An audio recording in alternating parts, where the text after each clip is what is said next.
Hey there, this is Natalie, and today I want to talk about the reception Season 2 of The Rising of the Shield Hero has been getting based on the first 2 episodes. I've seen the reviews from some other anitubers, like Chibi Reviews, who, as an anime-only viewer, felt that Season 2 so far could even be called garbage. Then, within the fanbase, I know that there are concerns from both light novel readers who feel like too much has been cut from the start of the current Spirit Tortoise arc, and from anime-only viewers who are finding the pace of the episodes we've had so far to be jumpy and a bit confusing. Now, while I definitely agree that these episodes have felt strange, having read the light novels, I think I can kind of see what they were trying to do, and why they're speeding through this part of the story. I don't think they're necessarily speeding through it with a lot of finesse, and I do think some stuff that was skipped would have been better included.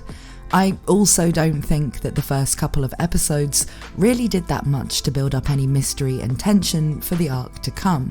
but I'll come to the flaws in the episodes in a minute. My main point with this video is really that I don't think there's any reason to give up hope for the season as a whole, or write it off as Shield Hero being bad now. So first, I want to talk about why I think so much content was skipped in these first 2 episodes, and why I still think that what will come after this phase of episodes from the start of Season 2 will make up for it.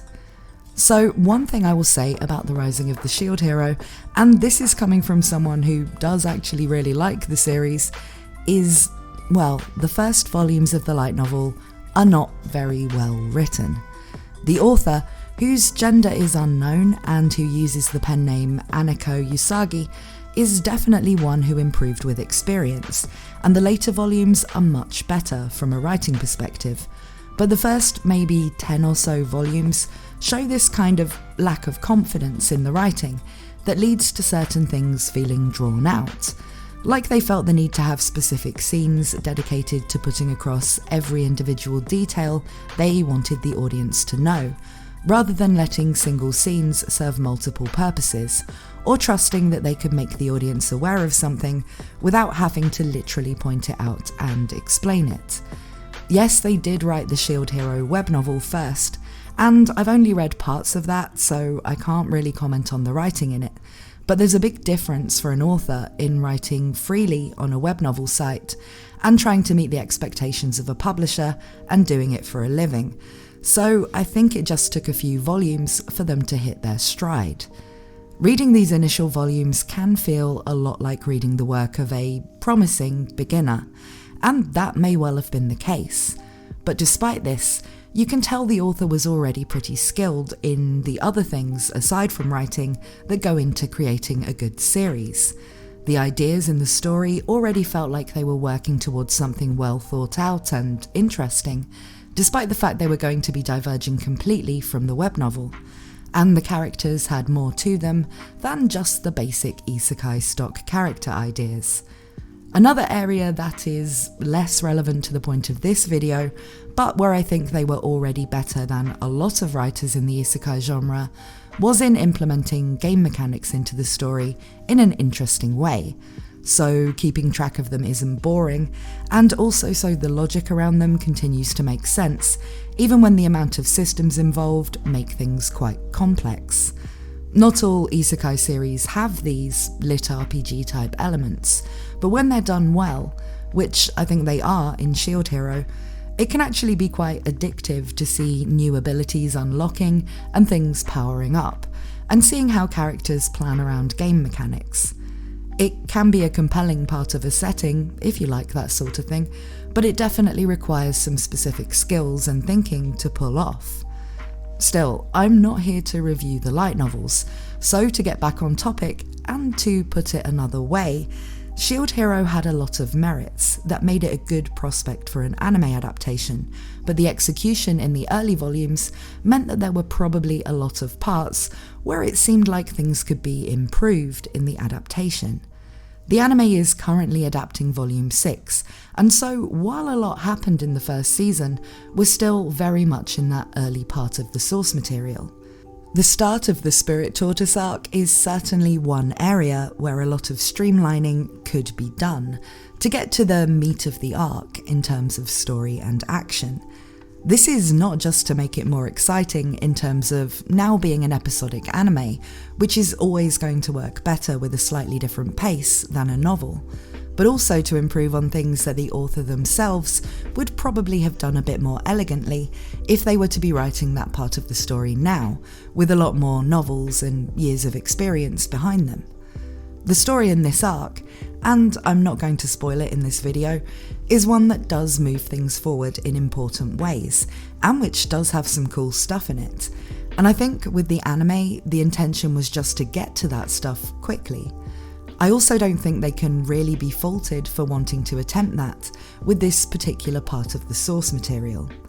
However, in doing so, I don't think they really did a great job of sorting the wheat from the chaff, and the first 2 episodes did feel more like watching a recap episode of a longer series. The way Ost, the familiar of the Spirit Tortoise, was introduced really killed any sense of mystery around her, making her feel a lot less intriguing than she should, for instance. The stuff about the 7-star weapons felt more like an exposition dump than an interesting mystery about the setting. And the way that Eclair and the old Hengen Muso master were introduced by having Raftalia get them to explain their backstories to Ost was really clunky. At that point in episode 2, I had started mentally referring to Ost and Raftalia as the exposition tortoise and the introduction raccoon. Incidentally, in the light novels, even though she's a recurring character and sometimes pretty important, the old Hengen Muso lady is never named. This is a quirk of Naofumi's, where he often doesn't bother to learn people's names and just gives them nicknames. So, where the story is told from his perspective, you quite often don't find characters' names out for quite a long time, if at all. It's a cute touch that gives things a bit of personality, but in the anime, nah, she just introduces herself with a name and explains who she is. Eclair does the same, but I don't think they really knew what else to do with Eclair here, for reasons I'll get into in a minute. The introduction of Rishia was also an area where a lot of people felt these episodes fell flat, but since she'd already been added to Naofumi's party at the end of season 1, the opportunity for her introduction to play out the way it did in the light novels, which was a lot more involved in terms of Itsuki and Motoyasu, wasn't really there in season 2. And I think that kind of ties into what I think was probably the biggest problem with the things they chose to keep versus leaving out in the speedrun through these episodes. Where I would say the other stuff I've talked about didn't make for great episodes, it did at least functionally cover what needed to be covered to get to the cooler parts of the arc.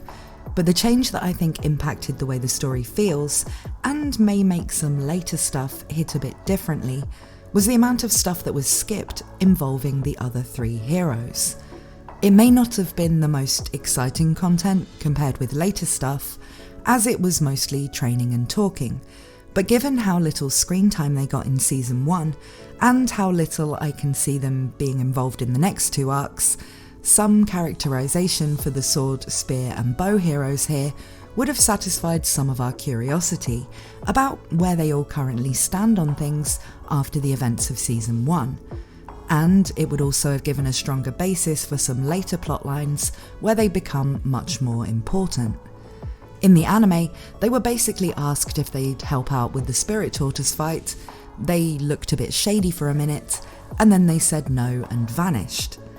Okay, that is basically the situation with them going into the stuff with the Spirit Tortoise, so it hasn't messed up the plot. But at this point in the story, one of Naofumi's biggest concerns is how weak the other heroes are, and how he needs them all to survive and work together, because if they don't, Vittoria will kill them all. In the anime, they barely appear at the start of the Spirit Tortoise arc, so it feels like Naofumi isn't really working on that problem. And while he might be disappointed that they're not going to help, it doesn't seem like it's particularly important to anything.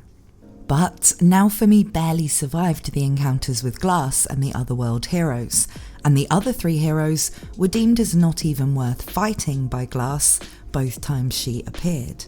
He knows the waves will keep coming, and the other 3 heroes badly need to level up. And so, at this point in the story, where his name has been cleared, and while the heroes don't really get along, they will at least give him the time of day, the mindsets and capabilities of the other heroes are one of Naofumi's biggest priorities. Naofumi and the Queen arrange a whole bunch of opportunities for all 4 heroes and their parties to train, prior to the Spirit Tortoise thing kicking off. Now this happens at the castle in the light novels, because Naofumi doesn't get the village until after the next 2 arcs. But other than the change of location, this didn't really need to change things that much. This is where Eclair and the Hengen Muso lady are brought in, basically as training masters for everyone, but Eclair is clearly set up as being most significant for Ren the sword hero. Eclair isn't a hero and doesn't have access to the skills and techniques that Ren does, but he can't beat her, in what he thinks will be a simple duel for him to win, without resorting to hero techniques that they'd agreed would not be valid in the match. Eclair's knightly, noble kind of attitude to the sword is a foil to Ren, as he is at this point in the story. And while she is involved in the story in other ways, due to her connections to the region, she's most important when it comes to Ren, and this is really where that aspect of things should have been introduced. I think it was in skipping that interaction that they were left with Eclair being a character who needed to be introduced, because she does participate in the coming arc, but who there didn't feel like much of a hook to. With the Hengen Muso lady, we learn a lot about how useful a method Hengen Muso is, something that will be important in the series in a lot of places going forward.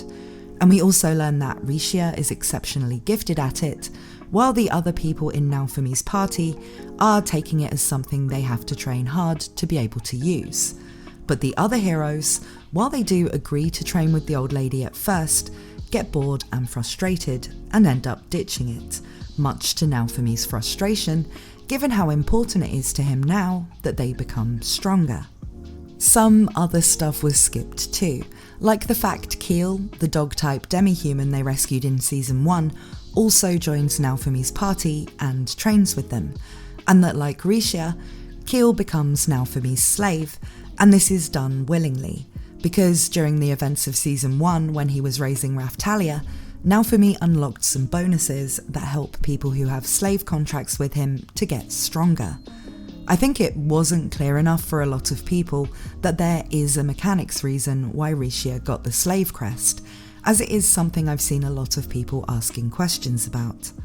It was a lot more obvious that that was the case, and that people were becoming Naofumi's slaves because it benefited them in terms of developing their strength when the scenes with Keel talking about wanting it were included.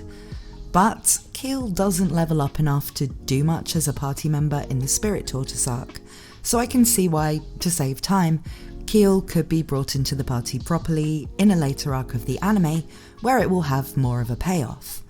I don't think that that kind of shuffling around of events will work with stuff like the Ren and Eclair connection though, just due to how events are going to unfold, so it does seem like the stuff with the heroes that was skipped is just kind of lost from the anime version of the story at this point. It doesn't completely ruin any future plotlines or anything, it just kind of dulls the impact of certain characters and relationships, much in the same way as I said the impact of Ost, as a mysterious and intriguing character, was lost by this very functional introduction in the anime. So, to conclude then, I do think the first 2 episodes of Season 2 felt strange, and that there were some choices made that I think had a negative effect on how the story feels, rather than making it more exciting. But I do see why a speedrun approach was chosen, and knowing the story of the rest of the arc, I do expect the anime to start to match the pace of the source material more once it hits the main drama of it. At that point, this season should start to become pretty enjoyable, and there are certainly some events that have the potential to look really cool in anime form. So if you found the first 2 episodes confusing as an anime only, or to be missing a lot of scenes you were expecting to see as a novel reader, then while I think those complaints are completely fair, I still think the season could turn things around and end up leaving a much better impression in the next episode or 2. But what do you guys think? Let me know in the comments, and please consider hitting the subscribe button. I'm going to be making lots more Shield Hero content throughout the season, and it really helps me out if you subscribe to the channel and leave a like if you enjoyed the video. Thanks as always to my supporters on Patreon and to everyone who already subscribes and watches my videos. Thanks for watching this one, and I hope to see you again very soon.